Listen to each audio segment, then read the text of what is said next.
Thanks for joining me on episode 488 of the Inspired Stewardship Podcast. Hey, I'm Nick Pavlidis from the Confessions of a Terrible Husband podcast. I challenge you to not be a terrible husband or wife or friend like me by being intentional about stewarding your relationships. One way to be inspired to be a better husband is to listen to this, the Inspired Stewardship Podcast with my friend, Scott Mader.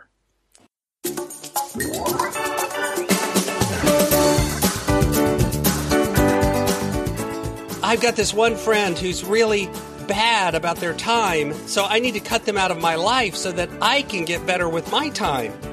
But the truth is, you also influence them.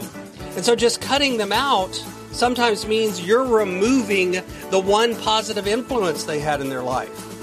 You need to weigh carefully before you just, quote, remove negative friends from your life. Welcome and thank you for joining us on the Inspired Stewardship Podcast. If you truly desire to become the person who God wants you to be, then you must learn to use your time, your talent, and your treasures for your true calling. In the Inspired Stewardship Podcast, you will learn to invest in yourself, invest in others, and develop your influence so that you can impact the world. In today's episode about developing your influence by stewarding your time, I talk with you about how you influence your friends when it comes to time, how your friends can influence you when it comes to time, and some things you can do about it. As we talk about stewarding your time, wouldn't it be great if you could support this podcast and do it without just taking too long? Turns out you can't. All you have to do is use inspiredstewardship.com/Amazon when you're ready to make a purchase via Amazon, and a small commission will come back to support the show just that quick. If you enjoy the show when you are ready to buy from Amazon, just use inspiredstewardship.com/Amazon. Thinking about friends and time and making an impact, developing your influence with others. You know, the truth is, with friendship, the impact and the influence goes both directions. You influence your friends, and your friends influence you. And I wanted to focus a little bit the rest of this week about the areas of time, talent, and treasures that are the broad areas that I focus on, and talk a little bit about how friends interact with you and how you interact with friends in these three areas, and some of the things that you can do around these areas. Now, this may get a little repetitive in some places, but the truth is, I think it's worth exploring across these three episodes as we come into Thanksgiving time, as we come into this time when we're oftentimes, at least here in the U.S., as this holiday week comes up, we spend a lot of time reflecting. We spend a lot of time sometimes with family and with friends. I think this is a valuable time to talk about how friends influence us. And the truth is, when you think about time, there are studies that show that the truth is, how you manage your time is greatly influenced by the people you surround yourself with. It's one of the challenges of being a solopreneur. There are no people that I surround myself with. It's hard to get social cues from friends about how I should spend my time because I don't hang out with a bunch of people at the workplace the way so many people do. And that's a good and a bad thing. See, what happens is if you have friends who are very self-disciplined and who have a lot of effort and energy around how they manage their time, it tends to make you be more self-disciplined. This is why friends that, go to the gym regularly can cause you to start going to the gym. This is why friends who are very productive cause you to get more productive. You see and observe what's going on in your friends, and you tend to mirror it. By the same token, if you're surrounded by a bunch of friends who are very undisciplined with their use of time, it begins to make you more undisciplined. This is how your friends influence you, but you also influence them. See, this is one of the mistakes that sometimes we make around friends and friendship. We think to ourselves, what happens is I've got this one friend who's really bad about their time, so I need to cut them out of my life so that I can get better with my time.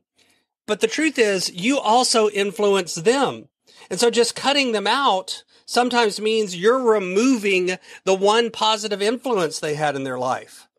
You need to weigh carefully before you just, quote, remove negative friends from your life. But you also want to be careful about surrounding yourself with all of the people that are the same. The truth is, if all of your friends are undisciplined in their time, then you're going to probably get to be undisciplined in your time. But if some of your friends are very disciplined and one or two are undisciplined, then that friend group can begin to influence and pull everyone up together. That's a good opportunity for that influence to work both ways. So what can you do about the way people influence you, the way others influence you, and the way you influence them when it comes to time management? One thing is you need to recognize the fact that you don't see a lot of what goes on behind the scenes. With your close friends, you can ask them and you can trust the answers, but you don't see how people really deal with the day-to-day. You don't see if they're working at 9 o'clock at night. You don't see if they're spending time with their family or not. You can observe the results of what happens in their life, but you don't always see the day-to-day. Instead, a lot of times what we see is a snapshot of people. We see the highlight reel. People put their best foot forward. It's kind of like the story about going on a first date. When you go on a first date with someone, you don't really go on a date with them. You go on a date with their representative, their kind of best face, the person that they want to be. And the same thing happens when we look at how our friends handle time. And we tend to put out that too. We tend to put out our best face. So one thing you can start doing with your friends is be more honest. Talk to each other openly and honestly about your struggles. Talk to each other openly and honestly about what you do that works and what wins. See, just like money, time is one of those areas that we really just don't spend enough time talking about.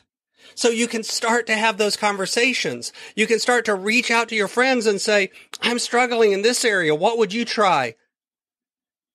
I've been successful in this area and I wanted to share it with you. I know that sounds nerdy and weird and what would we want to talk about this? But honestly, a lot of times these sorts of practical things are ways that you can connect to someone and learn about something that's going on in their life in a much deeper way than you might think. So I encourage you, be a friend.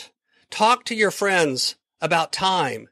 Observe and pay attention to how the folks around you really handle it. Select friends carefully to build up and help each other so that you can pour into them and they can pour into you. And you'll begin to become a better steward of your time. Thanks for listening.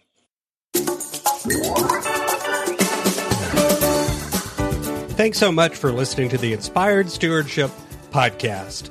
As a subscriber and listener, we challenge you to not just sit back and passively listen, but act on what you've heard and find a way to live your calling. If you like this episode on the stewardship of time, be sure to sign up for our Stewardship of Time Tips series by going to inspiredstewardship.com/time or texting 44222 time tips, and that'll get you our best tips on stewarding your time. Until next time, invest your time, your talent, and your treasures. Develop your influence and impact the world.